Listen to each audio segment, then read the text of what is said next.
वाद नय षट द्रव्य गुण पर्याय और प्रमाण का जड़ कर्म चेतन बंध का अरु कर्म के अवसान का कहे कर स्वरूप यथार्थ जग का जो किया उपकार है उसके लिए जिन वाणी माँ को वंदना शत बार है।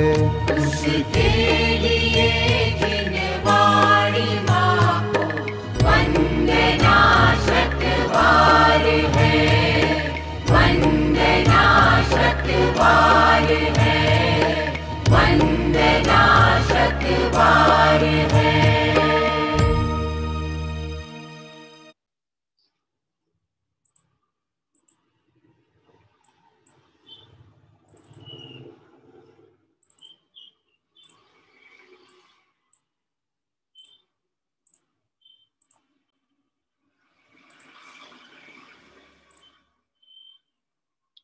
सभी साधर्मी बंधुओं को जय जिनेन्द्र। आइए मंगलाचरण पूर्वक स्वाध्याय प्रारंभ करते हैं। तिहुवण तिलयम देवम क्षमा करिएगा।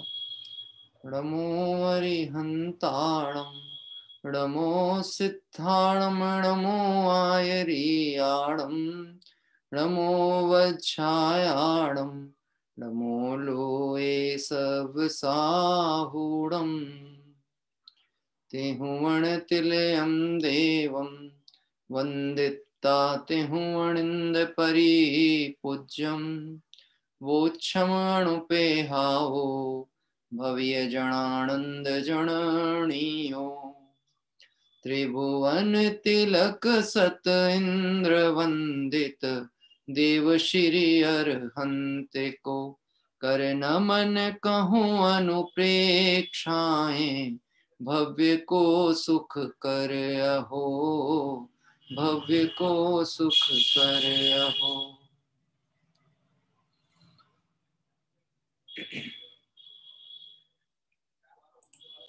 'कार्तिकी अनुप्रेक्षा' ग्रंथादिराज में लोक भावना की चर्चा के अंतर्गत 170वीं भावना जो गाथा है, उस गाथा का विषय हम ले रहे थे। कल उस विषय की चर्चा को गुरुदेव श्री के व्याख्यान के आधार पर अपन ने लगभग पूर्ण किया था, पर अंतिम की कुछ पंक्तियां हैं जिन्हें विचार करते हुए 118वीं गाथा, अगली गाथा की ओर आगे बढ़ते हैं। आइए पहले हम सभी एक बार 170वीं गाथा का पाठ करेंगे।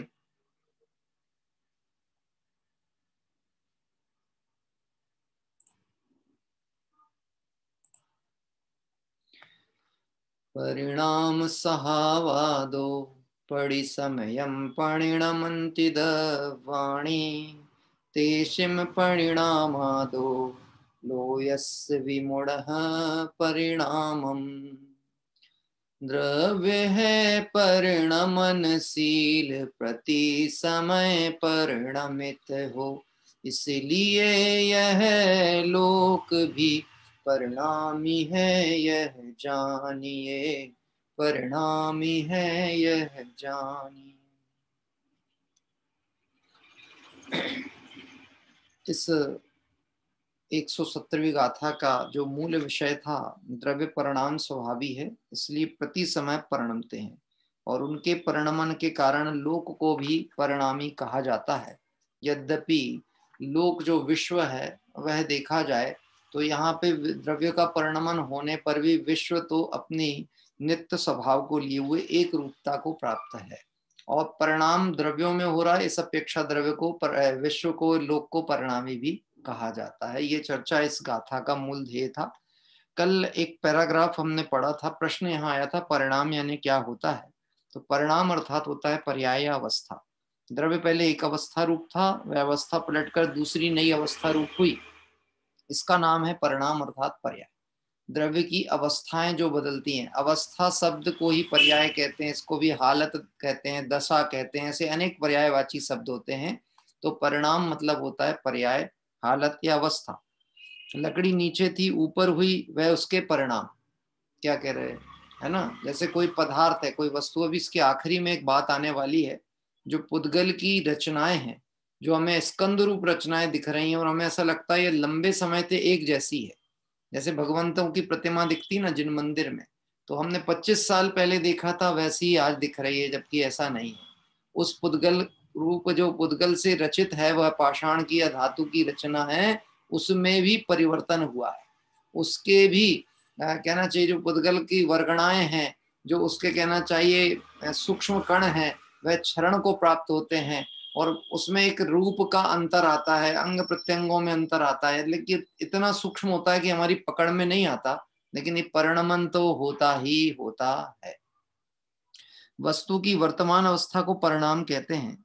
द्रव्य स्वयं एक परिणाम बदलकर दूसरे परिणाम होता है, कोई दूसरा उसके परिणामों का करता नहीं है। प्रत्येक द्रव्य का परिणमन स्वतंत्र है और वह परिणमन जो हो रहा है प्रत्येक द्रव्य में, उस अनुसार उसमें पर्याय बदलती रहती हैं और द्रव्य नित्यता को ही प्राप्त रहता है।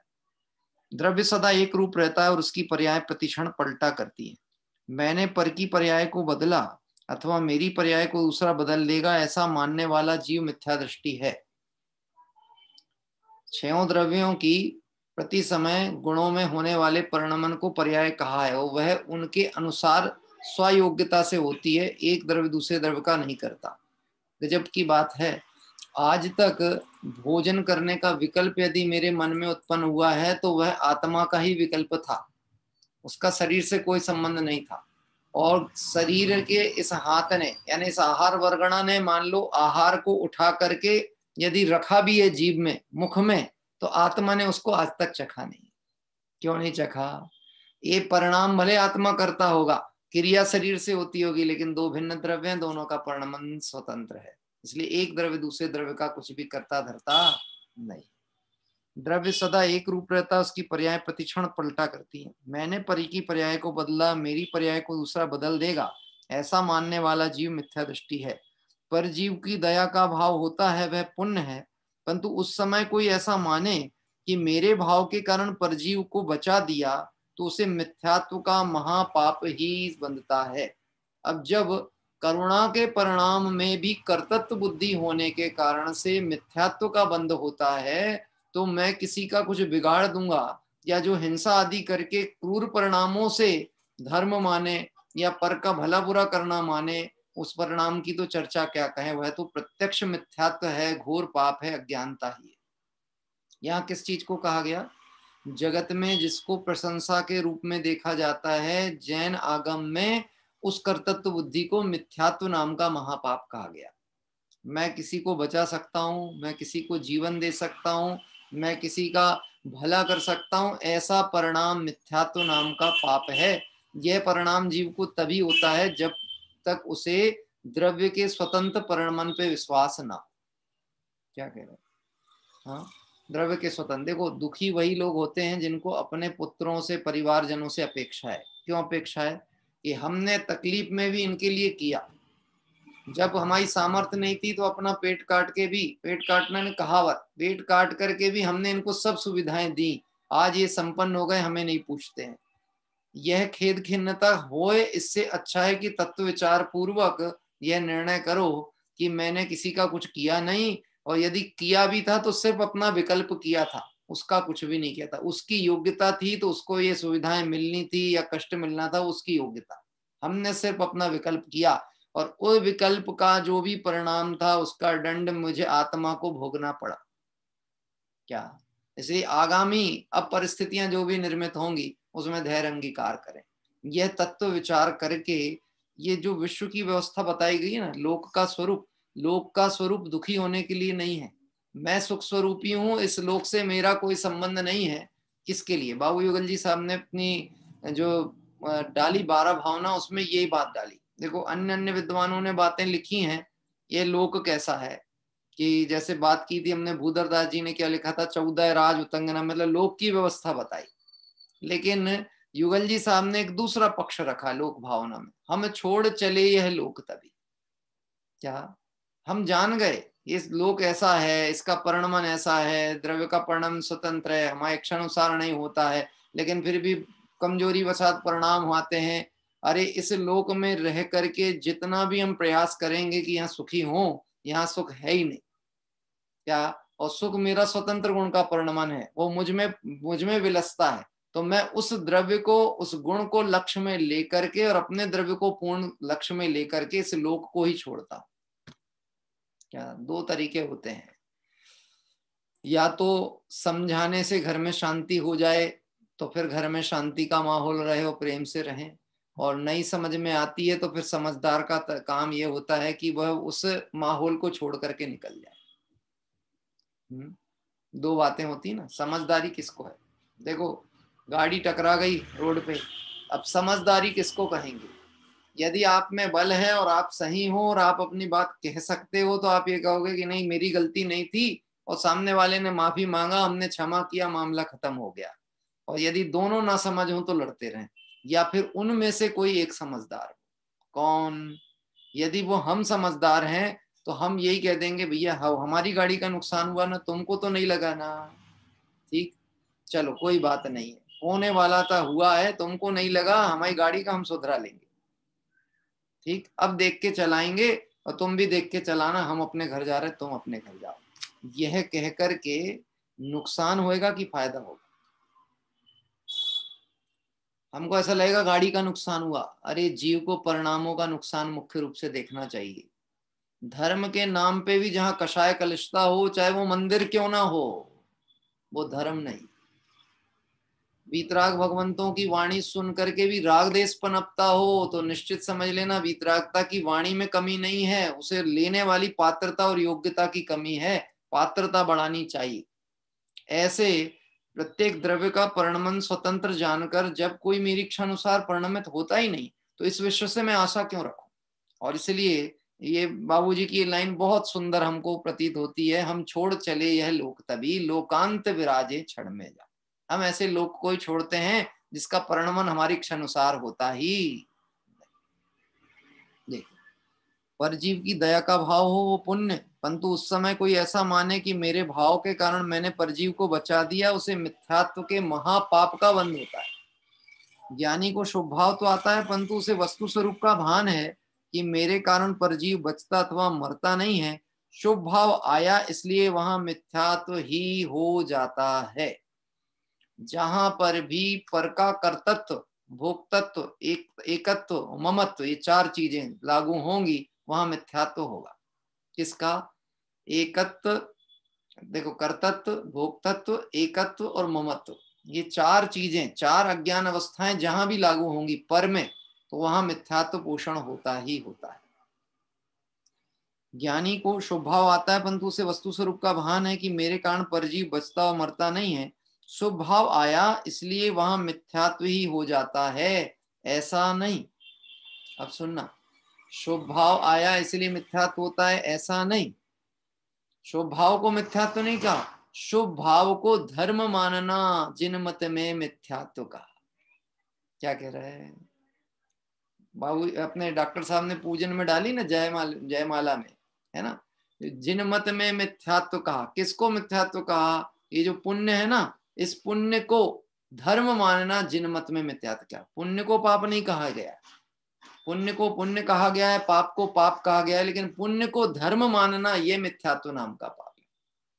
इसका मतलब है ज्ञानियों को भी करुणा आदि का भाव आता है, भूमिका अनुसार आता है। बोलो दिगंबर मुनिराजों को भी होता है कि नहीं होता शुभ भाव? तो होता है। ये जिनवाणी लिखने का है, जगत के जीवों का दुख देखते हैं तो उन्हें सुख का मार्ग बताने का भाव आया। ये सब भाव कौन सा है? शुभ भाव है। लेकिन यह भाव आने पर भी ज्ञानी जन इसमें तन्मय नहीं होते, तन्मय दिखने पर भी तन्मय नहीं होते, अपितु यह जानते हैं ये होने योग्य परिणाम। क्या जानते हैं? होने योग्य। जैसे देखो, मैं आपको कहूंगा, हम मालूम किस बात से आकुलित बहुत होते हैं। हम धर्म नहीं जानते थे, धर्म से नहीं जुड़े थे, तो पाप भाव करके भी कोई भय नहीं लगता था। लेकिन धर्म समझने लगे, सुनने लगे, थोड़ा जानने की जिज्ञासा हुई, तो अब अपना ही पाप परिणाम देख करके भय लगता है। भय लगता है लेकिन पाप परिणाम छूटता नहीं। अब पाप परिणाम छूटा नहीं, भय लगता है, तो परिणाम और बिगड़ते चले जाते हैं। ध्यान से समझना क्या कह रहे हैं। पाप परिणाम अभी छूटा नहीं, लेकिन पाप परिणाम का फल बुरा है यह जानते हैं, चाहते हैं कि ना आए। बोलो, मैं आपसे पूछता हूं, कोई भी चाहेगा आपको क्रोध का परिणाम आए? चाहेगा? क्रोध लाना कोई चाहता है? जो ये जानता है कि क्रोध कषाय है, क्रोध बुरा है, ऐसा जानने वाला चाहेगा कि उसे क्रोध आए? नहीं। लेकिन क्रोध आता है कि नहीं आता? ये क्रोध आ गया। अब क्रोध आ गया, उस समय हमारा कर्तव्य क्या रहता है कि क्रोध जो आया था और गया वह आने योग्य परिणाम था। कौन सा परिणाम था? होने योग्य परिणाम था, आने नहीं, होने योग्य परिणाम था। वह परिणाम वैसा ही होने वाला था, मैं उसको फेर बदल करने में सामर्थ्य वाला नहीं हूं। ऐसा जानकर जो उसको भिन्न देखते हैं, ऐसे जीव कषायों को जीतते हैं। और जो ये मान के दुखी हो रहे हैं, मैं क्रोधी हूं, मैं क्रोधी हूं, मेरे तो परिणाम नहीं सुधरते, धर्म सुनता हूं फिर भी जीवन नहीं बदलता है, निश्चित समझ लेना वह धर्म का स्वरूप ही नहीं समझ पा रहे। ये बहुत बड़ी समस्या है। क्या बहुतायत लोगों को यही प्रश्न होता है, सुनते तो सब हैं पर अवधारण नहीं होता, जीवन नहीं बदलता, ऐसे तो जिंदगी चली जाएगी, मर के फिर पता नहीं इन परिणामों का फल भोग के नरक में कूद चले गए तो क्या होगा।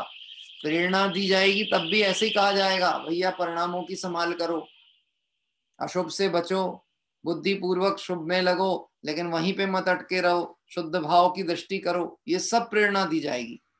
लेकिन उस सब सुनने के बाद भी अभी उतना पुरुषार्थ नहीं हो पा रहा, या फिर हमें संतोष नहीं हो पा रहा, तो मैं आपसे कहता हूं जो असंतोष की भावना अंदर पड़ी हुई है वह परिणाम अच्छा है कि बुरा है?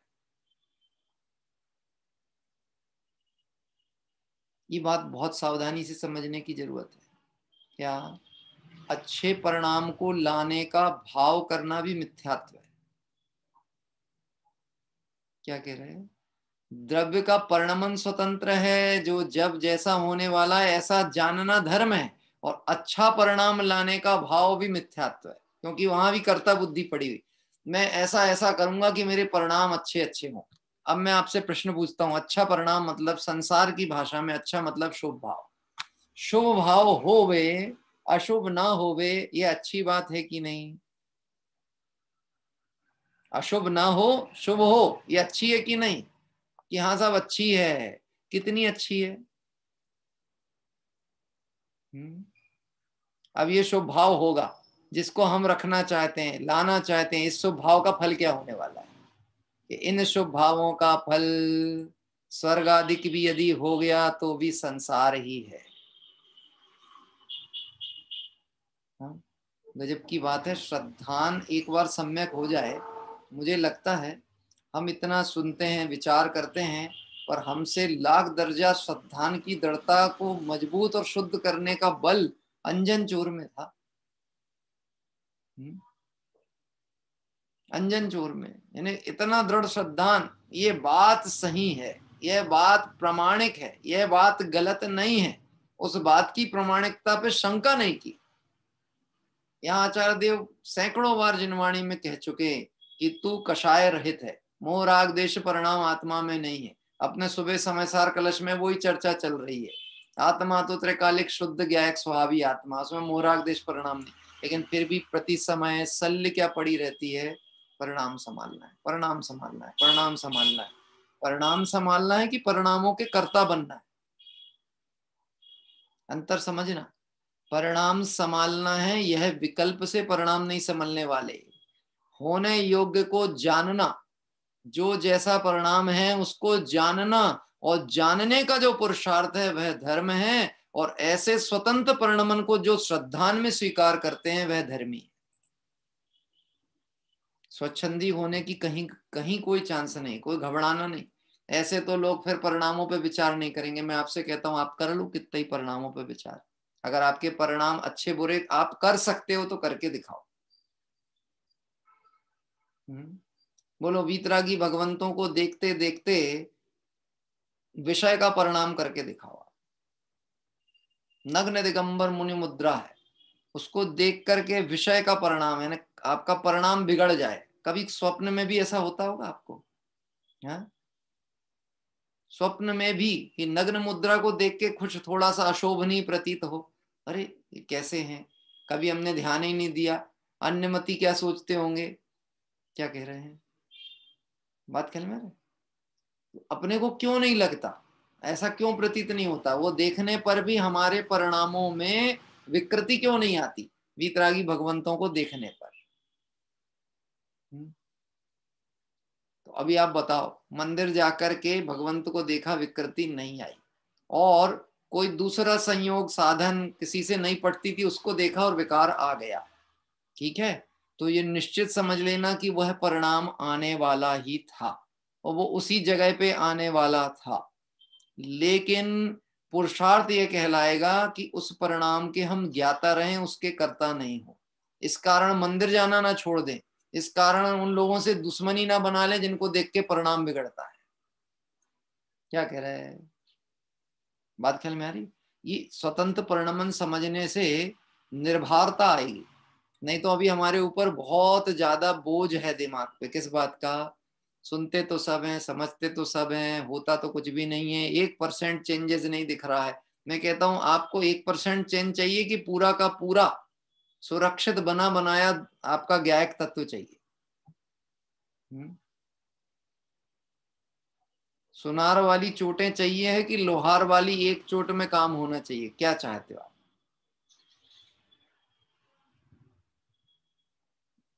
विचार करना। मैं अपनी आप बीती बात आपको बता रहा हूं। मैं ये इस तरह के परिणाम और विचारों में बहुत आकुलित होता था। अभी भी भूमिका में कमजोरी में कभी हो भी जाए, पर तत्व विचार करो तो समाधान मिलता ही मिलता है। हाँ? हम धर्म जानते हैं, हम धर्म धर्म जानते हैं, मतलब जो भी अपनी अल्पज्ञता उस अपेक्षा से बात है। धर्म तो कैसे अपन कहें पूरा जानते, जो भी जानते, पाठशाला पढ़ा है, कुछ भाग पढ़े हैं, ग्रंथ पढ़े हैं, या विद्वानों के सन्निकट रहे, उनसे सुनते हैं, विचारते हैं उस अपेक्षा से। और तो और विचारते ही नहीं, किसी को अपना विचार साझा भी करते हैं, बताते भी हैं, समझाते भी हैं। अब यह सब कहने के बाद भी हमें मन में ऐसा विचार है, अपना परिणाम तो नहीं सुधरता, दूसरा जीव तो हमसे ज्यादा अच्छा उत्कृष्ट परिणाम ही दिखता, हमारे परिणाम तो खराब है। अब मैं आपको कहता हूं, पर्याय का यानी एक समय के परिणाम से हम त्रिकालिक द्रव्य आत्मा को कैसा देख रहे हैं, अपराधी देख रहे हैं। यह गाथा ऐसा करणानियों का विषय नहीं समझना कि लोक की व्यवस्था बताई जा रही है। परिणाम मतलब होता है जीव का भाव, जो है ना, अपन परिणाम होते हैं, करण, करण यानी उसको भी परिणाम कहा जाता है, उस परिणाम को भी समझना है। पर्याय को समझ करके द्रव्य के ऊपर विश्वास मजबूत होना चाहिए। पर्याय के परिवर्तन से द्रव्य की निश्चितता तय होनी चाहिए। पर्याय परिवर्तित हो रही है, होने दो। हाँ, आपने देखा है अलग अलग शक्कर, जैसे शक्कर है ना, उसके 5 मिठाइयां बनाई गई और सभी शक्कर के रंग की थे, मतलब सभी शक्कर जैसी दिख रही हैं, सिर्फ उसमें रंग अलग अलग डाल दिए गए। किसी में हरा, किसी में नीला, किसी में हल्दी का कलर डाला, यानी पीला एक कलर डाल दिया। अब 5 तरह के वर्ण की शक्कर दिख रही है, ठीक है। लेकिन मिठास को लक्ष्य में लिया जाए तो वहां वर्ण नहीं है। पर्याय को गौण किया जाए तो द्रव्य जो का त्यों पूरा का पूरा सुरक्षित है। चाहे वह नरक निगोद की अवस्था देख लो या सिद्ध अवस्था देख लो, अवस्थाओं से पार देखो और द्रव्य का स्वतंत्र परिणमन देखो, तो द्रव्य पूरा का पूरा सुरक्षित है। देखिए, द्रव्य स्वयं एक अवस्था में पलटकर दूसरी अवस्था रूप होता है। जैसे मिट्टी की पिंड रूप अवस्था थी, वह पलटकर घट रूप अवस्था हुई। मिट्टी की अवस्था परिवर्तित होकर क्या हुई, घट रूप। लेकिन घट में भी क्या है, घड़े में भी व्याप्त कौन है, मिट्टी है। घड़े में व्याप्त कौन है, मिट्टी है। निगोद अवस्था में जो सूक्ष्म जीव राशि है, उसमें भी व्याप्त कौन है, तो उसमें ज्ञायक है। और समुद्घात काल में पूरे विश्वव्यापी हो जाए आत्मा के प्रदेश, तो भी उस समय आत्मा विश्वव्यापी हुआ है ऐसा नहीं, आत्मा अपने स्वप्रदेश में ही है और वह उस समय भी ज्ञायक है। सिद्ध भगवान सिद्धालय में ज्ञायक है, निगोद का जीव निगोद अवस्था में ज्ञायक है, और हम अभी मनुष्य पर्याय वाले कहलाने पर भी मनुष्य पर्याय के नहीं, हम ज्ञायक। सिर्फ अवस्थाएं परिवर्तित हो रही हैं, द्रव्य जो का त्यों पूर्ण सुरक्षित, जो वैसा का वैसा ही है। आटा था, वह पलटकर रोटी हुई। यह दोनों परमाणुओं के परिणाम हैं। यानी वह जो गेहूं का आटा था, उसकी एक कहना चाहिए पर्याय बदली और रोटी में परिणत हो गई, ठीक है। अब रोटी फिर परिणत हो जाएगी, मान लो हमने उसे आहार लिया और वह जाकर के सप्त धातु रूप परिणमित हो गई, तो रोटी क्या थी, आटा क्या था, गेहूं क्या था, तो पुद्गल। अब पुद्गल की अवस्थाएं बदलती जा रही हैं, वो सप्त धातु रूप परिणमित हो गई, रक्त मांस मज्जा में परिणत हो गई, फिर वो अवशिष्ट पदार्थ के रूप में निकल के फिर पुद्गल की फिर अवस्था बन गई। तो सिर्फ अवस्थाएं परिवर्तन हो रही हैं, द्रव्य में कोई भी उसमें हेर फेर कुछ भी नहीं हो रहा।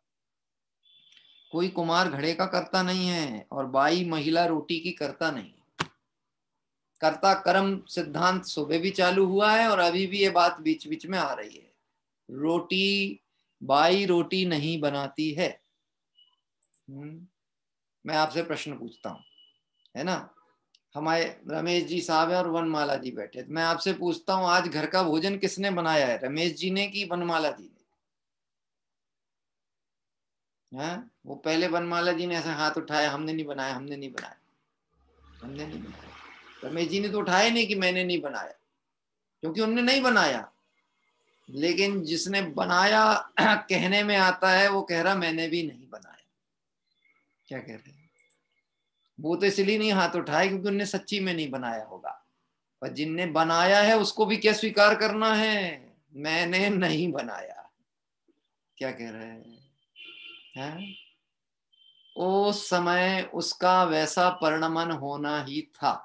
वो गेहूं के आटे को लोई रूप बन करके बिलना था, सिकना था और रोटी का रूप धारण करना था। इसमें मेरा कोई कर्तव्य नहीं। हम तो बैठे हैं चौका चूल्हा घड़ा मटका कपड़ा धंधा व्यापारी लेके, और मुनिराज आचार्य भगवंत इतनी उत्कृष्ट टीकाएं लिखते हैं अमृतचंद स्वामी, और उसके बाद भी कहते हैं वर्णै कृतानि चित्रै पदानि तु पदै कृतानि वाक्यानि वाक्यम कृतम पवित्र शास्त्रम मिदम न पुनर्स्माभि। हमने कुछ नहीं किया। क्या कह रहे हैं? आत्मख्याति टीका के कर्ता हम नहीं है, हमने टीकाएं नहीं लिखी। क्या वर्णों से अक्षर बन गए, अक्षरों से शब्द बन गए, शब्दों से वाक्य बन गए, वाक्यों से ग्रंथ बन गए। अमृतचंद आचार्य जैसे आचार्य देवों को ऐसा लिखा, उन्होंने ये बात लिखा भी हम कहते हैं, वो तो कहना चाहिए उनका परिणाम ऐसा आया। हे जीवों, इस टीका का कर्ता अमृतचंद स्वामी है, ऐसा कह के मोह में मत नाचो। क्या कह रहे हैं?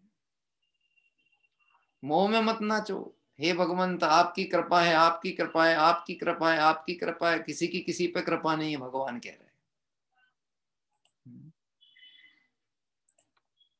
बोलो, मैं आपसे प्रश्न पूछता हूं, कोरोना के कारण ही तो स्वाध्याय प्रेमी ग्रुप बना ना? वो भरत भाई कह रहे हैं हाँ साहब बना बना। अरे नहीं कोरोना के कारण तो लोग बिखर गए। बहुत सारे लोग कहते हैं हमारा तो बड़ा नुकसान हुआ, आप कहते हैं हमारा फायदा हुआ। अब गजब की बात है, यह बनने वाला था, ऐसा होने वाला था तो हुआ है। देखो, जब प्रतिकूलता का समय चल रहा था तो हम धर्म कर रहे थे, हम जुड़े हुए थे। अब जब वो प्रतिकूलता के बादल थोड़े छटे तो बहुत सारे लोग भी छट गए। अब मैं आपसे पूछता हूं, प्रतिकूलता से धर्म था कि अनुकूलता ने धर्म से दूर किया? कि जब जीव का जैसा परिणमन होना था वैसा ही। ना हमें कोरोना ने जोड़ा, ना हमें कोरोना से दूर किया। हमें अपने हित की भावना है तो वह परिणाम आता है। वह परिणाम भी अपनी स्वयोग्यता से आता है, अपने समय तक ठहरता है, फिर परिवर्तित होता है, फिर आता है। यही तो विश्व व्यवस्था है। विश्व व्यवस्था क्या है? कि द्रव्य का परिणमन हो रहा है, द्रव्यों में प्रति समय परिणमन हो रहा है। इस प्रकार प्रत्येक वस्तु का परिणमन समझना चाहिए। लोक का आकार ऐसा का ऐसा रहा होने पर भी उसके परिणाम प्रति समय पलट रहे। विश्व जो है 6 द्रव्यों से निर्मित जिसे कहा गया है, यह 6 द्रव्यों से निर्मित विश्व का आकार एक जैसा। अभी अपन इस आकार की चर्चा करने वाले हैं कि वो कितने घन राजू का है, ऊपर कितनी अवगाहना, नीचे कितनी, ये सब यह अनादि से ऐसा ही का ऐसा ही है। लेकिन फिर भी इसमें परिणमन हो रहा है। परिणमन होने पर भी स्थिरता को प्राप्त है, नित्य है। लकड़ी स्थूल रूप से ऐसी की ऐसी रहती है, परंतु 1 सेकंड में उसकी असंख्य अवस्थाएं पलट जाती हैं। क्या हमारे दृष्टि का विषय नहीं है? आपको पता है हमारा जो ये शरीर है ना, ये प्रति समय असंख्यात प्रकार से परिवर्तन कर रहा है। आहार वर्गणाएं आ रही हैं और जा रही हैं, ग्रहण त्याग ग्रहण त्याग ग्रहण त्याग चल रहा है। ये भोजन करते हैं तो सिर्फ शरीर से अंदर से जाता तो एनर्जी आती हो और शरीर में कोई स्फूर्ति आती हो कि शिथिलता आती हो, ऐसा नहीं। एक एक रोम रोम का परिणमन स्वतंत्र है।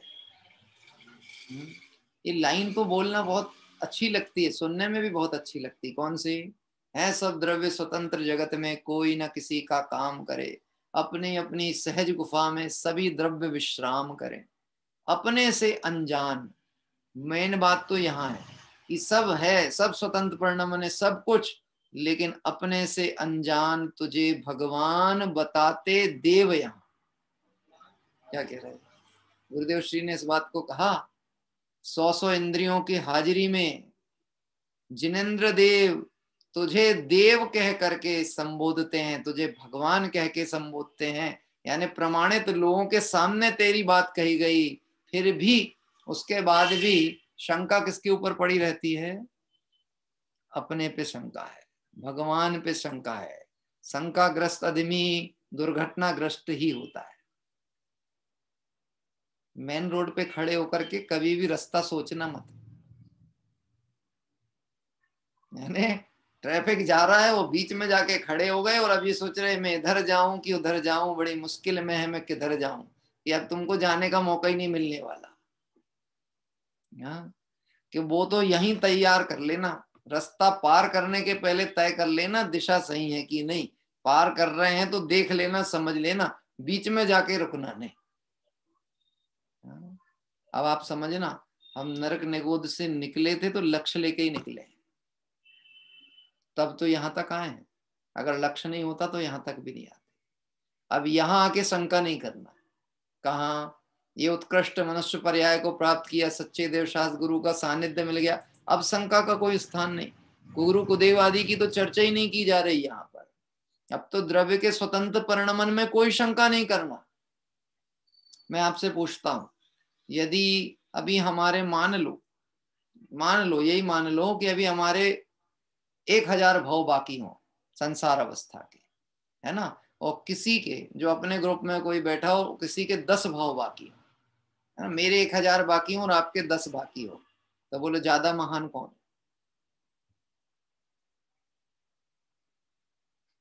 ज्यादा महान कौन कहलाए? मेरे 1000 बाकी हैं और आपके 10 बाकी हैं, तो ज्यादा पुरुषार्थी, ज्यादा महान कौन? यहाँ पे देखना, हम महानता भवों से देख रहे हैं कि भव से अभाव वाले ज्ञायक से देख रहे हैं? बात ख्याल में आ रही? हमारी दृष्टि कहाँ चली गई? इनके ज्यादा है मतलब इनका भी संसार बहुत है, इनके परिणाम अच्छे नहीं होंगे, उसके परिणाम अच्छे होंगे, इसलिए वो जल्दी, यानी हमारी दृष्टि फिर कहाँ चली गई? परिणामों पे। हमें अपरिणामी ज्ञायक पे दृष्टि ले जानी है, परिणामों में नहीं उलझना है।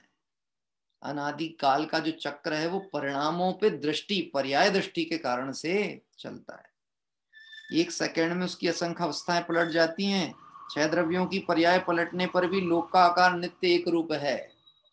आपने बाजार से कोई वस्तु खरीदी है, खरीदते से ही वह वस्तु असंख्यात पर्यायों को बदल के पुरानी हो चुकी है।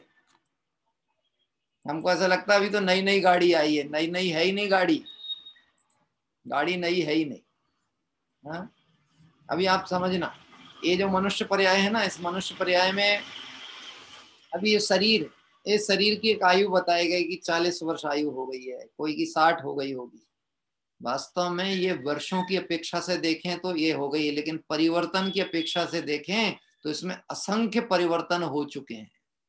पर्यायों का परिवर्तन, इस वर्तमान पर्याय का भी परिवर्तन कितने हो गए? असंख्यों परिवर्तन हो चुके हैं। हाँ, कुछ मूल परिवर्तन होते हैं, जब संयोग का वियोग रूप अवस्था होती है तो उसमें आदमी घबराता है। यदि वो जाने सिद्धांत को कि परिवर्तन यह तो नियम है, और इस नियम को समझ लें तो आकुलता का कोई स्थान ही नहीं। 6 द्रव्यों की पर्याय पलटने पर भी लोक का आकार नित्य एक रूप है। आइए अब गाथा नंबर 118 प्रारंभ करते हैं, जिसमें लोक का वर्णन प्रारंभ होने वाला है।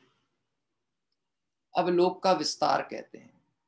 सत्तेकं पंच एका मूले मध्ये तहेव बभन्ते लोयन्ते रज्जुओ विव्वरदो ये वेत्थारो पूर्व पश्चिम मूल मध्य में 7 अरु एक राजू है 5 राजू ब्रह्म तक लोकांत में एक राजू है, लोकांत में एक राजू है। अन्वयार्थ, लोक का यानी इस विश्व की जो रचना हम देखते हैं, लोक का पूर्व पश्चिम दिशा में यानी मूल नीचे और मध्य बीच में क्रम से 7 राजू और 1 राजू का विस्तार है। तहेव वभन्ते पच्च इक्का लोयन्ते रज्जु वित्थयरो, और ऊपर ब्रह्म स्वर्ग के अंत में 5 राजू का विस्तार है और लोक के अंत में 1 राजू का विस्तार है। आपने और हम सभी ने यह चित्र भली प्रकार से देखा होगा। मैं आपको वो चित्र दिखाता हूं, देखिएगा।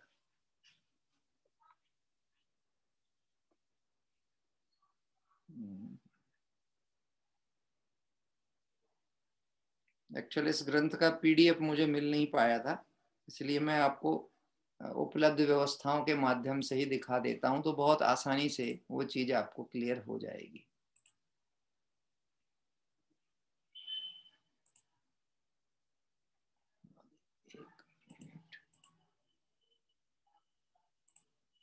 हाँ, हमारे आर्जव भाई भी दिखा रहे हैं चित्र, यद्यपि मैं अपना स्पॉटलाइट ले रहा हूं आपको। ये देखिए, ये पुस्तक है आपकी जैन भूगोल में, जहाँ सचित्र चित्र बने हुए हैं, और इन चित्रों के माध्यम से हम इस विषय को बहुत आसानी से समझ सकते हैं। यहाँ आप देख रहे होंगे, ये जो पूरा विश्व का विस्तार क्रम दिखाया जा रहा है, तो यहाँ पर यह क्रम से आप नीचे की तरफ देखेंगे, ये 7 राजू का विस्तार यहाँ पर दिखाया गया, ठीक है ना। इस तरह यहाँ बीच में आएंगे तो ये जो हमारा मध्यलोक का पोर्शन है, यह 1 राजू का विस्तार हो गया। यहाँ ऊपर की तरफ हम जब बढ़ते हैं तो ये यहाँ पे सब 16 स्वर्ग हैं। ये जो कृष्णाड़ी का हिस्सा दिख रहा है, तो यहाँ पे ब्रह्म स्वर्ग के पास का जो हिस्सा है, ये वाला पोर्शन है, ये 5 राजू का है। फिर ऊपर जाकर के फिर 1 राजू का। इस गाथा में इसी व्यवस्था को बहुत संक्षिप्त में यहाँ बताया गया है। इस तरह से यह पूरा जो 3 लोक का नक्शा है बहुत संक्षिप्त में बताया। फिर यहाँ पर पटल आदि की चर्चा है, जो अभी नहीं है, आगे आने वाली है। अभी तो मूल रूप से मूल रचना कैसी है उसका वर्णन यहाँ पर किया गया है। आइए हम सभी पहले फिर से उस विषय को वहीं देखते हैं। लोक का पूर्व पश्चिम दिशा में, मूल यानी नीचे में, मध्य में यानी बीच में, क्रम से 7 राजू और 1 राजू का विस्तार, और ऊपर ब्रह्म स्वर्ग के अंत में, यानी जो अभी मैंने बीच में आपको दिखाया था ऊपरी भाग, उसके ब्रह्म स्वर्ग के अंत में वहां भी 7 में 5 राजू का विस्तार, और लोक के अंत में यानी जहाँ पे सिद्धालय के ऊपर वाला भाग है, जहां से ऊपर सिद्धालय होता है, वहां 1 राजू विस्तार की यह रचना होती है। भावार्थ, लोक में पूर्व पश्चिम दिशा में नीचे के भाग में 7 राजू चौड़ा है, वहां से अनुक्रम से घटता घटता मध्य लोक में 1 राजू रह जाता है। फिर अनुक्रम से बढ़ता बढ़ता बाह्य स्वर्ग तक 5 राजू चौड़ा हो जाता है, ब्रह्म स्वर्ग तक, और बाद में घटते घटते फिर 1 राजू रह जाता है। इस तरह होते हुए खड़े किए गए 1.5 मृदंग की तरह लोक का आकार है। यदि हम मृदंग की रचना को देखें तो 1.5 मृदंग की तरह, 1.5 मृदंग मतलब ये देखिए, यह एक टर्निंग और फिर एक ये, अब ये दूसरी टर्निंग पूरी होती तो 2 कहलाता, अभी तो है 1.5। तो ये 1.5 मृदंग में ऊपर 1 राजू, बीच में फिर 5 राजू, फिर इधर पर आके 1 राजू, ये नीचे जहां मेरी उंगली दिख रही है आपको, और नीचे आके फिर 7 राजू। इस तरह से यह अभी इसका एक तरफ के भाग की चर्चा की गई। आइए अभी वापस चलते हैं। अब इस गाथा के आधार पर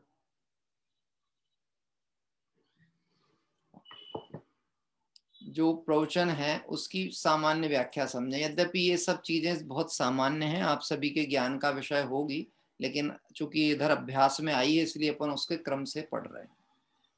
गाथा 118 पर गुरुदेव श्री के जो प्रवचन है, बहुत सामान्य तौर पर उन्होंने भी कर्णानियों की शैली में जो व्याख्यान है वही बात कही। इस लोक का आकार और उसका माप कहते हैं। एक बात समझना, यहाँ एक जो राजू शब्द आया है, ये राजू एक परिमाण है, और ये बहुत विस्तृत परिमाण के रूप में है। ये कोई हमारे किलोमीटर या उस तरह का मेजरमेंट नहीं है, लेकिन ये बहुत विस्तृत परिमाण को राजू का है। जब हमने, आपको ध्यान होगा, लोक भावना प्रारंभ की थी तब ये बात कही थी। इन सब चीजों को विस्तृत समझने के लिए हमें कर्णानियों का विधिवत अध्ययन करने की आवश्यकता होती है, जिससे हमें यह है कर्णानियोग आदि का वो स्पष्ट समझ में आ सके। यह लोक निचले भाग में पूर्व पश्चिम दिशा में 7 राजू चौड़ा है। पूर्व और पश्चिम दिशा की ओर यदि लोक का विस्तार देखते हैं तो 7 राजू चौड़ा है, और वहां से अनुक्रम से घटते घटते, मतलब ऊपर की ओर चढ़ेंगे तो मध्य लोक में आएंगे तो 1 राजू में। अभी हम कहाँ रह रहे हैं? हम सभी लोग, हम मध्य लोकवासी है ना। और अधोलोक की तरफ जाएंगे तो जो नीचे की तरफ पृथ्वी में पटल हैं, 7 पटल हैं, उसमें सबसे जो निचला हिस्सा है वह 7 राजू विस्तार का चौड़ाई लिए हुए है, और फिर ऊपर की तरफ बढ़ते हुए 1 राजू है। फिर वो इस तरह से बढ़ेगा, ऊपर जाएगा 5 राजू, फिर ऊपर जाएगा और जहां जाकर वह क्लोज होने वाला है वहां फिर जाके एक राजू हो जाएगा। तत्पश्चात ऊपर अनुक्रम से बढ़ते बढ़ते ब्रह्म स्वर्ग के अंत में 5 राजू चौड़ा है, फिर घटते घटते अंत में 1 राजू रहता है। इस प्रकार खड़े हुए 1.5 मृदंग के समान लोक का आकार है। यहाँ 1.5 मृदंग भी कहा गया है और कहीं कहीं पर इसको एक पुरुषाकार कटी यानी अपने कमर पर हाथ रखे हुए खड़े हुए पुरुषाकार की आकृति के रूप में भी बताया जाता है ना। किन्हू न करे न धरे को, सट द्रव्य मई न हरे को, है ना। इसमें एक और जगह 12 भावना में कहीं चर्चा आई है, शायद ये 14 राज उतंग नव लोक पुरुष संठान, ये लाइन आई ना, लोक पुरुष संठान। जैसे कोई एक पुरुष हो जो अपने कटी यानी अपने कमर पर दोनों तरफ हाथ रख के खड़ा हो, पैर फैला करके कमर पे ऐसा हाथ रख के, तो जो एक आकार उसका बनेगा, यह 3 लोक का कहना चाहिए जैन दर्शन के हिसाब से विश्व या मैप है। इस बात से एक बात स्पष्ट होती है, जैन दर्शन के करणानियों को समझने से विश्व व्यवस्था तो क्लियर होगी, वह मिथ्या भ्रांतियों का भी उन्मूलन होगा जो हम विज्ञान के नाम पे सत्य मान करके बैठते हैं।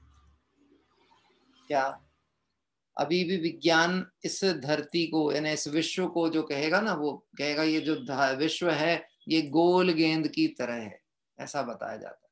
क्या बता रहे हैं? गोल गेंद की तरह। जबकि अभी यहाँ जितनी भी रचनाओं का वर्णन आने वाला है वह सब पटल में एक लेयर के तौर पर है। कैसे? एक एक लेयर, पटल पटल पटल, ये एक कल्पना करते हैं गोल गेंद की तरह की बात। अब हमारे पास प्रश्न आएगा, विज्ञान ने दिखा तो दिया ना, विज्ञान दिखाता तो है ना, झूठ कहाँ बोलता है। मैं आपसे प्रश्न पूछता हूँ, विज्ञान दिखा देता है, यह बात हमने किससे देखी और किस आधार पे देखी? विज्ञान की दृष्टि से तो देखी है, ज्ञान की दृष्टि से कहाँ देखी? बाबू युगल जी साहब की पूजन में आती ना लाइन, विज्ञान नगर के वैज्ञानिक तेरी प्रयोगशाला विस्मय। तो यहाँ पे विज्ञान नगर के वैज्ञानिक मतलब संसार विज्ञान की बात नहीं की जो अधूरा ज्ञान है। यहाँ विज्ञान नगर का वैज्ञानिक मतलब केवल ज्ञानी, सिद्ध भगवान। क्या कह रहे हैं? विज्ञान नगर यानी सिद्धालय और केवल ज्ञानी वैज्ञानिक, और उनके केवल ज्ञान में जैसा झलका है वैसी चर्चा यहाँ पर है, कल्पना लोक की चर्चा नहीं। मेरे पास में इस विषय का एक संदर्भ का मैंने कोशिश तो की थी, लेकिन वो व्यक्ति से संपर्क छूट गया। उन्होंने बात बताई थी कि जो नासा वगैरह के जो पहले इन लोगों का एक प्रक्रिया होती है, जैसे सैटेलाइट भेजते हैं बाहर या जो भी उनके उपग्रह आदि प्रक्षेपित किए जाते हैं, इसका पहले ये मॉडल तैयार किया जाता है और इस मॉडल का पूरा वातावरण के अनुसार में परीक्षण होता है कि यदि वातावरण ऐसा रहा, यदि ऐसा रहा, यदि वहां बहुत गर्मी रही, यदि वहां हवा नहीं रही तो जीवन कैसे होगा, आदमी जीवित रहेगा कि नहीं रहेगा, ये सब पहले यहाँ तय किया जाता है और उसके मॉडल्स तैयार किए जाते हैं। मतलब उन्होंने तो एक ऐसा सटीक प्रमाण बताया था। अब यही है कि वो शोध का विषय है और उस शोध को प्रमाणित करते हुए प्रस्तुत करने की बात है।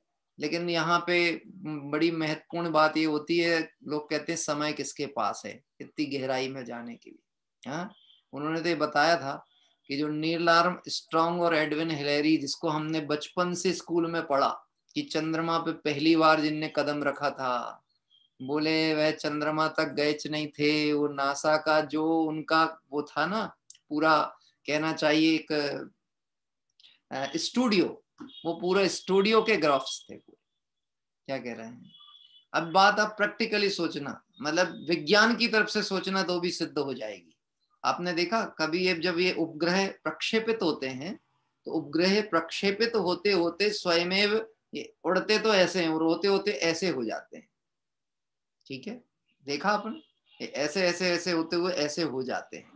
ये जब ऊपर की तरफ छोड़े गए थे तो इनकी दिशा परिवर्तन क्यों हो जाता है? अब ये जहां भी पहुंचे वहां से इन्होंने सैटेलाइट चित्र भेजा। मैं तो अभी आपको दूसरी बात छोड़ो कि किसने क्या भेजा क्या नहीं भेजा, आप जिस मंदिर में रोज जाते हो, जिस मंदिर में रोज जाते हो, जिस घर में रोज जाते हो, मैं अभी आपके घर के ही किसी कोने की कोई तस्वीर खींच करके आपको बताऊं, लेकिन आपको ये नहीं बताऊं ये कहाँ की है। ठीक है, तो बोलो आप उसको तुरंत पहचान पाओगे कि नहीं? ये प्रतियोगिताएं हमने मंदिर में हुई थी तो देखी हैं। कैसी होती थी? मंदिर की ही कोई ना कोई कॉर्नर के कोई मैटर की तस्वीर, फोटो की तस्वीर, कोई चित्र, एक बड़ा चित्र है, उस बड़े चित्र में एक चित्र और बना है, कोई गाय बैठी है, कोई खरगोश बैठा, उसका फोटो खींच करके और तुरंत कंपटीशन में स्क्रीन पे दिखाया गया और पूछा गया ये चित्र कहाँ बना हुआ है। जिस मंदिरों में 2500 साल से हम आ रहे हैं, हमको पता ही नहीं है कि वो कहाँ बना हुआ। बात ख्याल में आती? कहाँ बना हुआ है ये हमको पता ही नहीं। तो जब वह विज्ञान कोई ऐसी चीज हमारे ज्ञान में लाता है जिसका हमें परिचय नहीं था, तो वो हमें अभूतपूर्व ही प्रतीत होती है।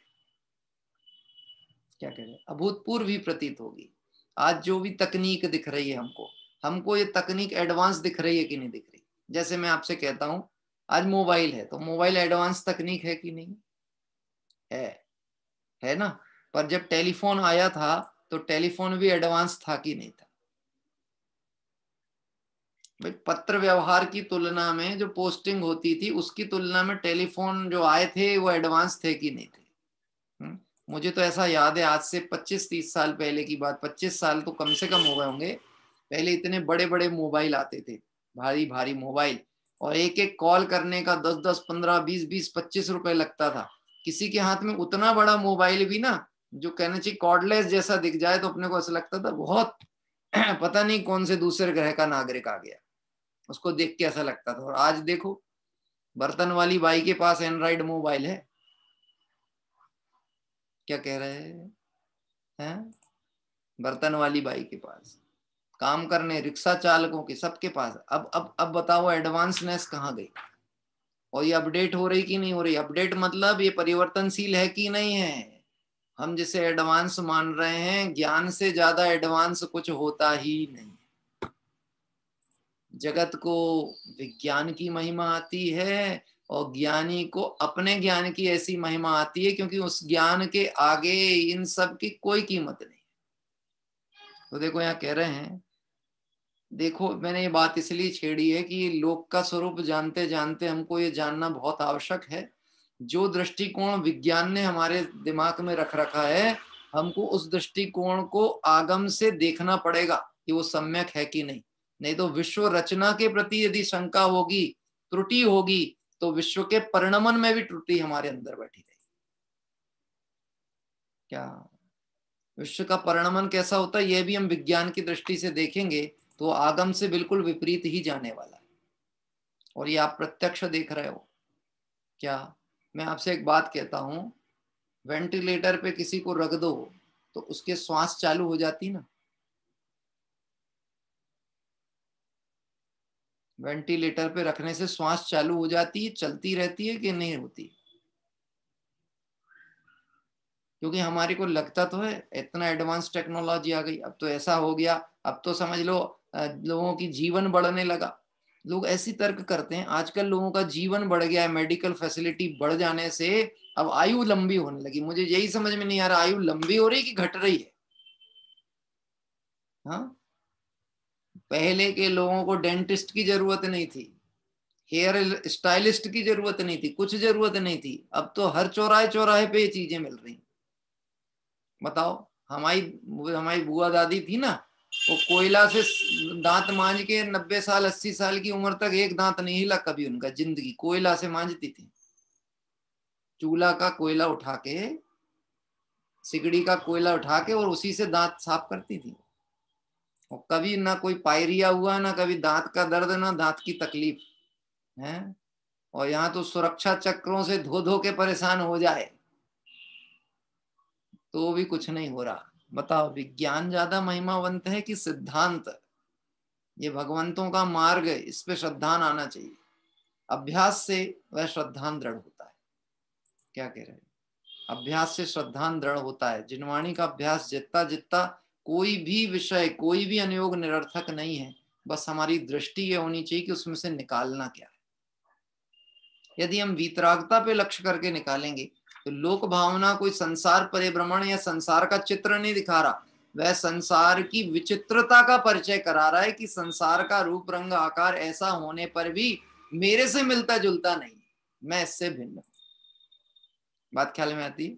देखिए, बस कुछ पंक्तियां पढ़ के विराम लेते हैं। देखो, ऐसा लोक किसी के द्वारा किया हुआ नहीं है, कोई इसका नाशक नहीं है, इसे जैसा है वैसा जानने का आत्मा का स्वभाव है। ऐसा विचार कर धर्मी जीव को ज्ञान स्वभाव के अवलंबन से शुद्धता वर्तती है और संवर निजरा रूप धर्म होता है। विश्व को जानने का फायदा क्या है? कि विश्व को जानने का ये फायदा है कि प्रत्येक द्रव्य का परिणमन स्वतंत्र है, कोई किसी का कर्ता हर्ता नहीं है, इसलिए भय खत्म हो गया। यह पाठ है, पाठशाला में ये प्रश्न पूछा गया था, विश्व को जानने का लाभ क्या है? आप यदि पाठशाला के भागों को एक बार पुनः खोल के पढ़ेंगे तो ये प्रश्न आपको उसमें मिलने वाला है। भय खत्म हो जाता है किस बात का? कोई मेरा करता धरता है, कोई इस विश्व का करता धरता है, कोई मार सकता है, कोई बचा सकता है, कोई इसका रक्षक है, यह भ्रांति मूल से ही टूट जाएगी। नहीं तो मुझे याद है बचपन में एक बार ऐसी घटना सुनी थी, एक सैटेलाइट कोई होगा कहीं का, वो छोड़ा गया था और बाद में वो अनकंट्रोल्ड हो गया। मुझे नाम याद नहीं है पर मुझे एक घटना याद है, बहुत बचपन की सुनी थी। तो वह अनकंट्रोल हो गया, मतलब नियंत्रण के बाहर हो गया। अब ये डिक्लेयर्ड हुआ कि वह उपग्रह का जो भी अंश है, टुकड़े हैं, वो कहीं पर भी गिर सकते हैं। सुनना, अब यह बात जब हमने पहली बार रेडियो में सुनी और समाज, पहले तो साधन कितने थे, दिल्ली दूरदर्शन के न्यूज का भी एक बार आते थे, मोहल्ले में 20 घर के बीच में एक आध टीवी, हाँ, और कहीं रेडियो में न्यूज सुनते थे। अब रेडियो में न्यूज आए तो चौपाले बैठे, उस पर कितनी चर्चाएं हुई, अब वही चर्चा, और वहां चौपालों में तो बहुत समझदार लोग होते होंगे। हाँ, मुझे तो याद है कि चौपालों में कैसे लोग होते थे, लाल बुझक्कड़ बूझ के और ना बूझे कोय, और पांव में चक्की बांध के हिरना कूद होए। एक बार हाथी निकल गया गांव से, और अगर बारिश के दिन थे और रात्रि में हाथी निकला होगा तो उसके पैर के खुर निशान बन गए और उसमें सुबह पानी भर गया। अब वो हाथी चुपचाप चला गया, किसी को पता नहीं चला। सुबह हुई तो गांव वालों ने देखा, अरे गड्ढों में तालाब बने छोटे छोटे। अब वो मंत्रणा चालू हुई, ये क्या है, कहाँ से हुआ, कैसा हुआ? उस गांव में एक सबसे बड़े पंडित जी थे जिनका नाम था लाल बुझक्कड़।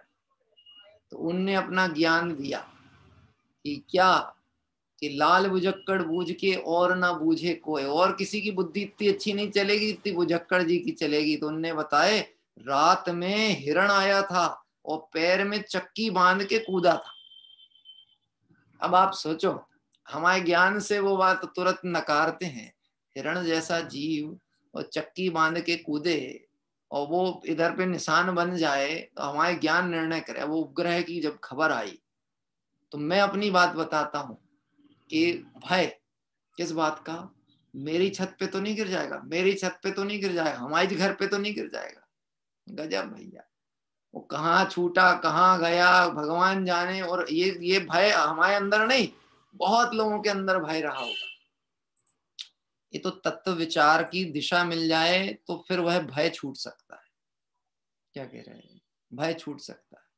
आप सोचो, कितना मजबूत मकान बना लेना, जो कर लेना, कोटों में जाकर छुप जाना, लेकिन यदि आपका मरण, आपके संयोग आयु का छूटना अपने घर में ही होना होगा, तो छोटी सी घटना भी ऐसी बन जाएगी जिसके कारण वो कार्य हो जाने वाला। और नहीं होना होगा तो जगत इस बात को जानता नहीं है तो उसको भगवान के ऊपर डाल देता है। क्या? हाँ, स्काई लैब की बता रहे हैं, बिल्कुल सही बात बताई आपने। स्काई लैब अनकंट्रोल्ड हुआ था, है ना? हाँ, ये घटना थी। मैं तो ये बता रहा हूँ कि संसार में कैसी विचित्रता है, अज्ञानता का दुख है और कोई भी दुख नहीं है।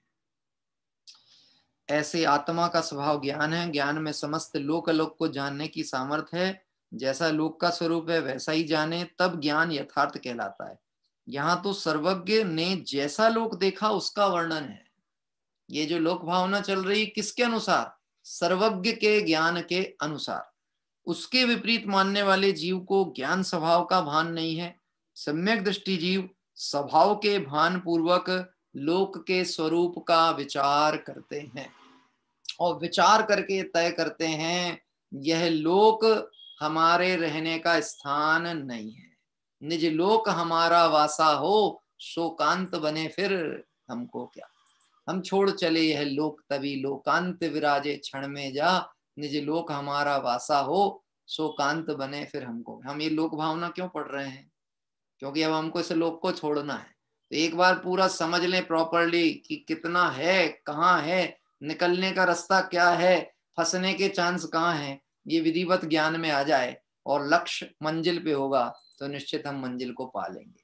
इस मंगल भावना से अभी 118वीं गाथा और गुरुदेव श्री का प्रवचन पे विराम लेते हैं। आइए अभी चलते हैं भक्ति के क्रम में। हाँ जी, विद्या जी ने मैसेज मुझे दे दिया था पहले कोटा से, माता जी ने, उनको आमंत्रित करता हूं।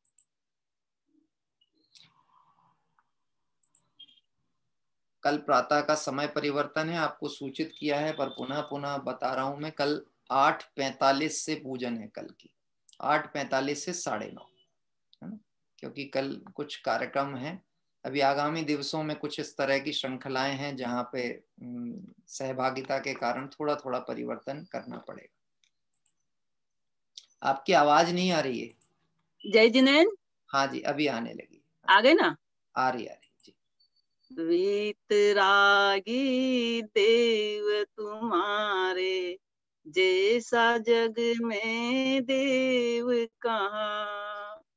मार्ग बताया है जो जग को, कह न सके कोई और यहाँ।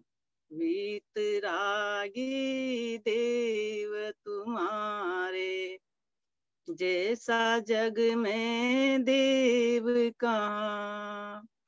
हे सब द्रव्य स्वतंत्र जगत में, कोई न किसी का काम करे।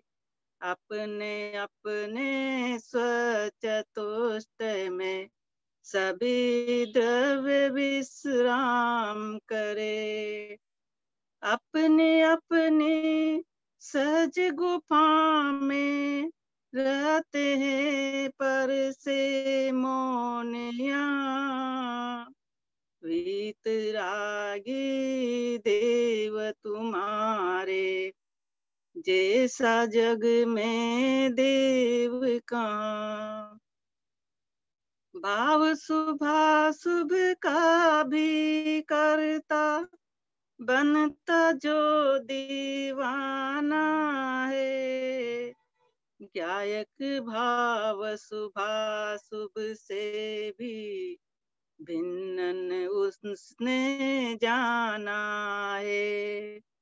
अपने से अनजान तुझे भगवान कहे जिन देव यहाँ। वीतरागी देव तुम्हारे, जैसा जग में देव कहाँ।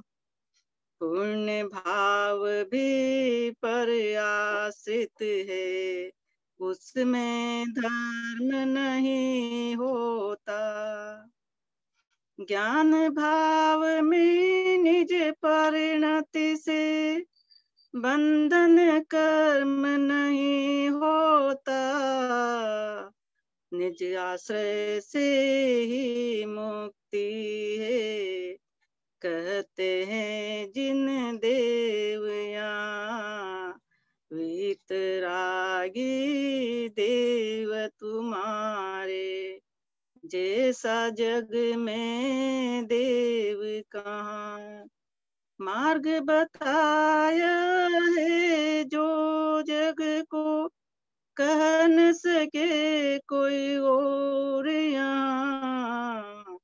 वीतरागी देव तुम्हारे, जैसा जग में देव कहाँ। जैसा जग में देव कहाँ। जय जिनेन्द्र। सुंदर भक्ति जिसके माध्यम से वास्तव में इस विश्व की स्वतंत्र परिणमन और वीतरागी भगवंतों के ज्ञान में जो लोकालोक का स्वरूप झलका है, उसकी चर्चा इस भक्ति के माध्यम से अभी हम सभी ने देखी। प्रासंगिक भक्ति हम इसको कहेंगे, जो अपनी श्लोक भावना की चर्चा को और पुष्ट करती थी। आइए हम सभी भाव प्रतिक्रमण के लिए जुड़ेंगे। कल प्रातः का जो है आपको सूचित बार बार मैं कर रहा हूँ कि आदिनाथ भगवान का मोक्ष कल्याणक दिवस है। प्रथम तीर्थंकर भगवंत के मुक्ति दिवस की पावन बेला है। कल प्रातः काल 8:45 से हमारी पूजन होगी आदिनाथ भगवान की, आदरणीय बड़े पंडित जी अपने रविंद्र जी साहब के द्वारा विरचित।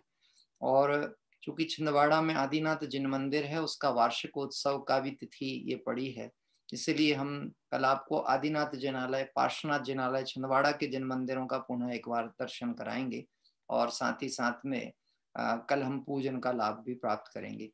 रात्रिकालीन सत्र में कल चतुर्दशी का दिवस भी है, इसलिए कल स्वाध्याय के स्थान पर हमारा सामायिक का काल है कल। तो कल अपना पूरा टाइम जो है वो सामायिक और प्रतिक्रमण आदि के लिए रखा है। रात्रि में अपना 8:30 बजे से सामायिक रहेगा। बृहद सामायिक जो विधि अनुसार होता है उसको करने का अपना भाव है, इसलिए मेरा अनुरोध है आप यथासंभव यदि बैठें भी तो ऐसे बैठें कि आप पालती लगा करके बैठ सकें तो बहुत अच्छा है कायोत्सर्ग मुद्रा में। यदि नहीं भी बैठ पाते हैं तो कम से कम ध्यान मुद्रा की अपेक्षा से आप धुले हुए वस्त्र आदि पहनकर, श्वेत वस्त्र आदि पहन करके बैठें। देखिए ये सब निमित्त नैमित्तिक संबंध होता है परिणामों का। यद्यपि हमको सामायिक के काल में तो संभाव रखते हुए आत्मस्वरूप को देखना है, पर परिणामों की जो कहना चाहिए विचित्रता है वो ऐसी होती है कि परिणाम बहुत जल्दी जीव के विचलित होते हैं। उस परिणामों की संभाल के लिए सारी विधि आगम में कथित कही गई है, इसलिए अपन उस विधि अनुसार वह सामायिक प्रक्रिया करके देखेंगे और उसमें निश्चित ही हमें जो आत्मिक स्वरूप का लक्ष्य में लेने से आनंद की प्राप्ति होती है वह आप उसका खुद वेदन करें। आइए हम सभी अभी चलते हैं भाव प्रतिक्रमण के लिए, उसके उपरांत जिनवाणी स्तुति पाठ। हे अरहंत प्रभो, मुझसे मन वचन काय द्वारा कृत कारित अनुमोदना द्वारा समरंभ समारंभ आरंभ द्वारा क्रोध मान माया लोभ द्वारा प्रमाद इत्यादि विभावों द्वारा इस भव में या पूर्व भव में सच्चे देव शास्त्र गुरु की अभिनय हुई हो, व्रतों में अतिक्रम व्यतिक्रम अतिचार अनाचार दोष लगाया हो, एकेंद्रिय से लेकर पंचेंद्रिय तक किसी भी जीव की हिंसा हुई हो, विराधना हुई हो, दिन या रात में लगाए सर्व दोषों का पश्चाताप व्यक्त करता हूं, क्षमा मांगता हूं। वह मेरे सभी दोष मिथ्या हो, मैं मुझ में रहूं, इस प्रकार मैं इन सभी दोषों का प्रायश्चित करता हूं। ओम नमः सिद्धेभ्यः।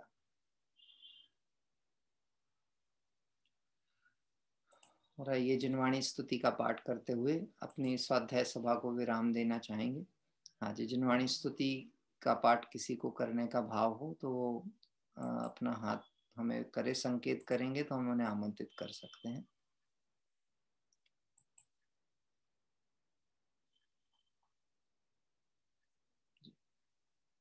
हमारे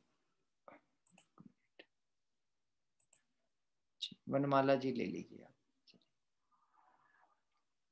और भी सारे लोग प्रयास करें, बहुत सारे लोग बैठते हैं और मतलब ये एक्चुअल में तो विनय भाव है अपना जिनवाणी माँ के प्रति, इसमें और कोई अतिरिक्त हमारा वो नहीं रहता लक्ष्य, लेकिन अधिक से अधिक लोग सहभागिता करें तो बहुत आनंद। सभी को जय जिनेंद्र।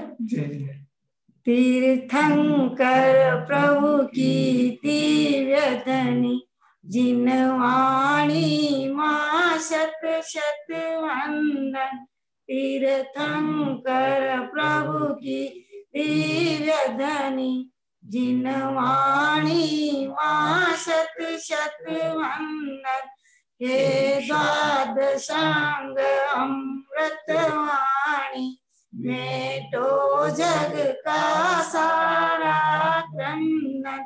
हे द्वादशांग अमृतवाणी मेटो जग का सारा क्रम मिथ्यात्व महाबेरी जग का जिसने भव भ्रमण कराया है ममता के झूठे सपनों ने दुखों का जाल बिछाया है इस मिथ्या भ्रम का नाश करो सारा जग करता अभिवंदन इस मिथ्या भ्रम का नाश करो सारा जग करता अभिवंदन तीर्थंकर प्रभु की